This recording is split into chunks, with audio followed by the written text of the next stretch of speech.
So here is an example of a possibility for your trifold. This is actually a brochure that I created for somebody else.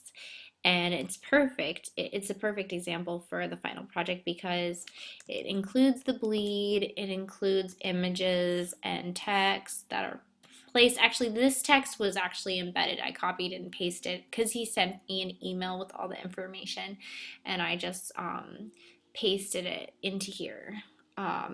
I wasn't planning to do a whole lot of editing. He just sent it as is, and there wasn't a lot of time, so I just pasted it into different text frames.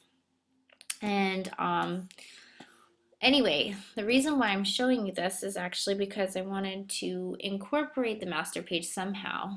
A master page, if you open your pages panel open, are these little pages in the top portion of the master or the pages panel. The bottom portion are the individual pages, but the master pages apply elements. Whatever you put on here is going to show up on all pages. And I know we only have 2 pages for our brochure.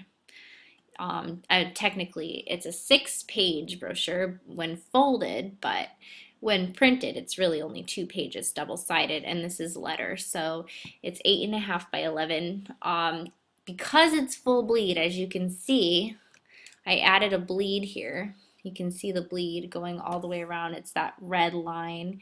Because this is because the color goes edge to edge, it's not like mainly white. It's not a white background, and like especially here, an image goes edge to edge. You need to have a bleed, and also, what was I gonna say? Yes. Anyway, you need to have a bleed, and then, man, my mind is going blank. Okay, so back to master pages.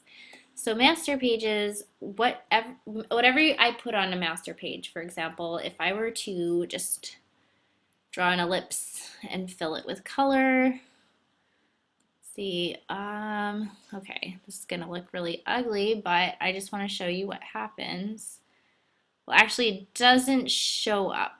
It's supposed to show up on every page, but I think what it is it's under everything because, let's see.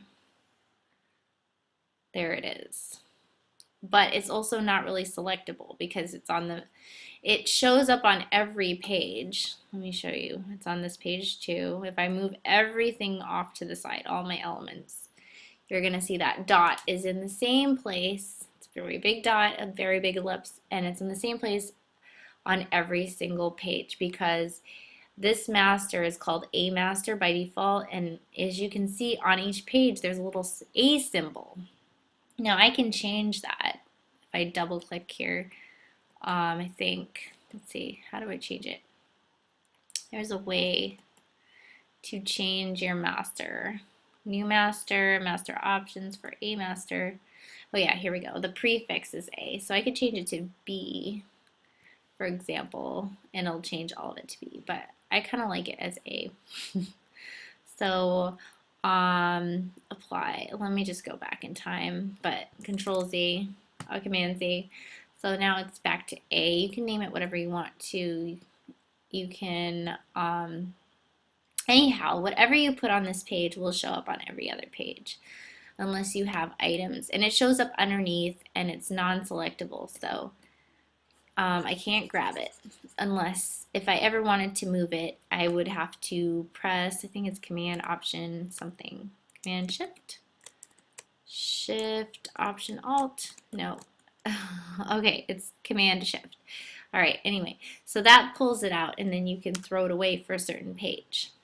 So this is really meant for multi-page documents, not just 2 pages. But even for 2 pages, it can be useful because I realized that there are some things that I should have lined up properly when I did this, and I didn't because I did not use master pages. So even though a 2-page document, it seems like you would need master pages, usually use them for page numbers or like headers and footers that are going to appear like in your textbook. It says chapter 1 blah blah blah on like the top part of the page. It shows up on every page, chapter this, chapter that, page this, page that. So that would definitely be a master page item, but for this you can actually put guides so that